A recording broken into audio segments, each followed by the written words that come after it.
मुख्यमंत्री अरविंद केजरीवाल को supreme court से बड़ा झटका लगा है। बेल एक्सटेंशन की याचिका सुप्रीम कोर्ट ने खारिज कर दी है।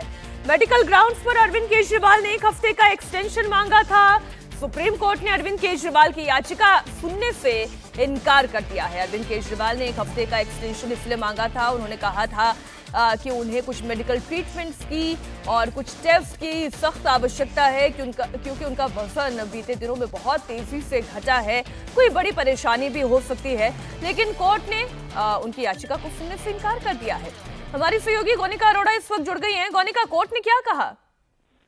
देखिए मीनाक्षी, अभी सुप्रीम कोर्ट के बेंच के सामने याचिका गई ही नहीं, लिस्टिंग ही नहीं हुई। उससे पहले रजिस्ट्री ने ही इस याचिका को एक्सेप्ट करने से इनकार कर दिया। रजिस्ट्री ने ये हवाला दिया है कि जो पिछला ऑर्डर आया था जिसमें एंट्री बेल को 1 जून तक दिया गया था, उसमें कहा गया था कि आपको अगर रेगुलर बेल चाहिए तो आप लोअर कोर्ट जा सकते हैं, ट्रायल कोर्ट जा सकते हैं, वहां पर जाकर आप रेगुलर बेल के लिए अप्लाई कर सकते हैं। लेकिन उनकी तरफ से जो याचिका दोबारा दी गई वो 7 दिन की एक्सटेंशन की दी गई, जिसको कोर्ट ने मानने से इनकार कर दिया है कि इसको एक्सेप्ट नहीं किया जाएगा और रजिस्ट्री की तरफ से ही इसको टर्न डाउन कर दिया गया है। यानी कि ये आगे लिस्टिंग के लिए मामला जाएगा ही नहीं। कल भी अभिषेक मनु सिंघवी जो अरविंद केजरीवाल के वकील हैं वो गए थे कोर्ट बेंच के सामने। उन्होंने कहा था कि इस मामले की अर्जेंट सुनवाई की जाए, लेकिन कोर्ट ने तब भी इनकार कर दिया था। बेंच बैठी थी, उन्होंने कहा था कि इस पर सीजीआई अगर कॉल लेंगे तो ज्यादा बेटर रहेगा। यही वजह थी कि उस वक्त उन्होंने अर्जेंट हियरिंग के लिए इनकार कर दिया था। और आज जो खबर सामने आ रही है कि रजिस्ट्री की तरफ से ही इनकार हो गया है, यानी कि अरविंद केजरीवाल जिनकी इंटरिम बेल 1 जून तक थी, उनको अब 2 जून को जेल में जाना ही पड़ेगा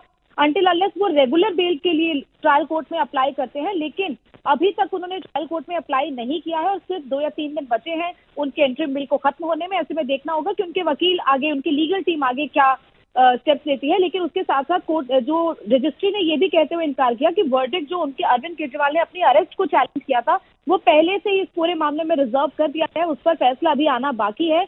ऐसे में अरविंद केजरीवाल की जो पिटीशन है जो उन्होंने एक्सटेंशन के लिए मांगी है उसका मेन पिटीशन से कोई रिलेशन नहीं है, यानी कि उससे नहीं उसको जोड़ा जा सकता। एंट्री बेल की पिटीशन अलग थी और अरेस्टिंग की पिटीशन अलग थी। एंट्रिम बेल वाले मामले पर सुनवाई हो चुकी है, 1 जून तक उनको एंट्रिम बेल दी गई थी, वो याचिका अब खत्म हो चुकी है। अब उसका वैलिडेशन आगे नहीं रहा है। अब सिर्फ और सिर्फ अगर उन्हें रेगुलर बेल चाहिए तो रेगुलर बेल के लिए उनको ट्रायल कोर्ट जाना होगा। फिलहाल तो अभी अरविंद केजरीवाल की लीगल टीम के लिए बहुत बड़ा झटका है। वो तो ये एक्सपेक्ट कर रहे होंगे कि अरविंद केजरीवाल को 1 हफ्ते का एक्सटेंशन मेडिकल ग्राउंड्स पर अगर मिल जाएगा तो 1 हफ्ते और उनकी ये सलाखों के पीछे आजाद जिंदगी होगी। लेकिन ये तो बहुत बड़ा झटका है। अब लीगल ऑप्शन अरविंद केजरीवाल की लीगल टीम के पास क्या रहते हैं?